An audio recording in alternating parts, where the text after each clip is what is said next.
To tell us the story of Job. Oh, Taylor, that was lost. It's lost footage, really. So, and it was ruined anyway by my internet connection. So, Okay. um, You have to like bring up like a moral quandary, Kyle, that would be answered by Job. I can't. This is like think of None these of them. stories like Magic School Bus. Mrs. Frizz never went out there and was like, "We're gonna learn about the fucking digestive system." It was always because that little fucker with the red hair was like, "I got an upset tummy," so they had to Yeah. shrink up and go inside. I need Right. a direction, you know.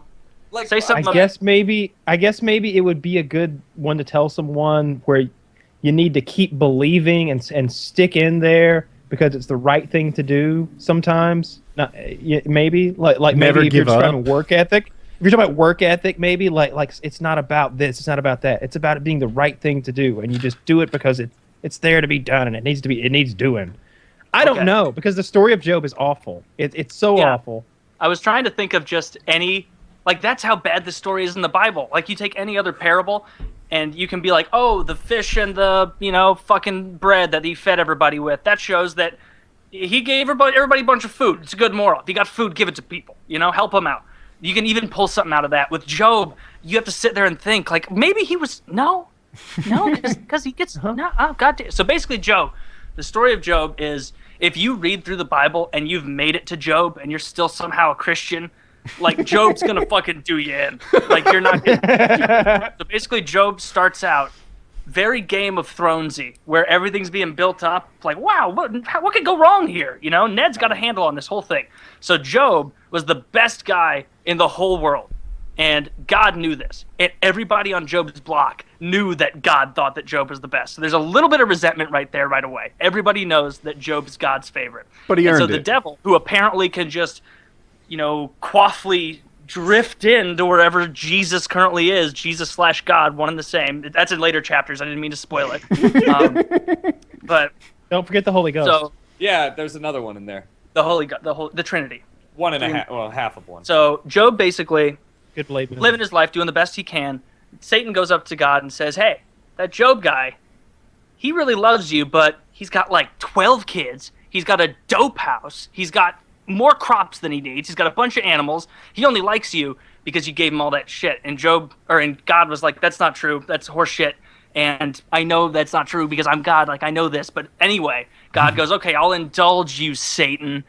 God often makes a game of indulging Satan at the expense of those he loves most. What a It's great just something guy, by the about way. God. And Satan goes, "Okay." And so Satan goes and he starts making Job's life as fucking terrible as possible. Starts out, what did he do first? I think boils might have been the first one. So basically, he The goes- crops die. The Yes, all of his the animals business- die, and you gotta. It's not like his like 3 pigs died. Like herds and herds of Yeah. multiple kinds of, thousands of goats and hundreds of cattle. Think and, of this and, like a factory farm. He was like a big time dude. He wasn't like, "Oh no, Tracy and Susan, my goats." Like, it was like they didn't have names. They were thousands of goats. All of his livestock just dies, which is basically like all the money you have gone, and a bunch of predators or whoever else is just eating rotting meat. He still is like, "You know what, God, that sucked, but I'm on your team. You're gonna get me through this." And so the devil goes back to God and he's like, "Can I try something else? I didn't go the angle I should have." And God's like, "Fine, you fuck. Like, just get this done. We don't have that many pages in this book to spend on this one dude."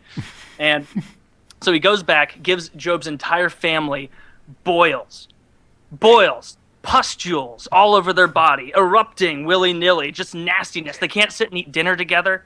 It's disgusting. No one trusts any kind of food that's creamy or indistinct textures. ruined couscous for me, Susan. every- God has done this to us. Yeah. No more quinoa in Job's house after the boils hit. They all sit there, and Job's family isn't quite as hot on this as him. They're like, "God, this fucking sucks." And Job is still like, "Guys, we're sitting in a dope house. All the animals are dead, but we got food right now. God's on our side. So what if we're itchy for a few days? Satan goes back to God again, says, "This fucker actually, he's pretty tough. I got to hand it to you." And God's like, "I know. I literally saw this coming." And Satan's like, "All right, one more shot. And so he goes to Job's house. Job's out and about, taking care of things, taking care of business. Needs Probably to praying, try and rebuild doing his the Lord's empire. work. Mm-hmm. I'm sorry? He's probably doing the Lord's work out there. He's proselytizing or whatever you Yep. call it. You know, he's out there finding new followers. Yeah. To Woke up itch it. tender. Yeah, tender to the bone, and he's like, I just have to spread the love of the Lord. And so he's out there doing his thing. The rest of Joe's family is sleeping in. Like, this is fucking bullshit. God comes down, watches as Satan collapses the whole house on all of Job's children and his wives. I don't know. At least one. At least one wife, half a dozen to a dozen kids in there. Every one of them crushed to death. Crushed to death in Job's home amidst ashes and their boils. Just, you can still see they can't even have an open casket funeral. And there's no land to bury them in because it's covered in shit and dead animals. And it's just horrific. And Job comes back, and it's almost like he sees it on the horizon. And he's like, oh, no. And he sprints over there, and he's, oh, no, Jesus, oh, God. And he tears his clothes, probably tearing a few of those, like, pustules off as well because he's so overtaken by grief. And he's just sitting in the burnt-out remains of his home, and he's just, rubbing soil and ash onto himself. And as this is happening, it pans up to heaven, and it shows God and Satan sitting there. And God goes, see, like, I told you he wouldn't betray me. And the devil goes, and the devil looks to God and says, well, you won again. Here you are.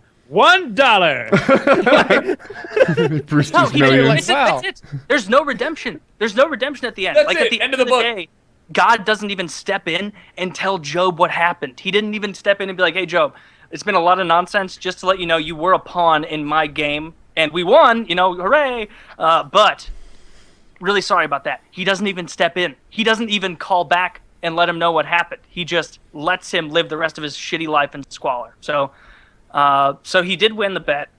And if you can find some kind of moral in there, other than like don't trust deities, then I don't know. Don't trust God.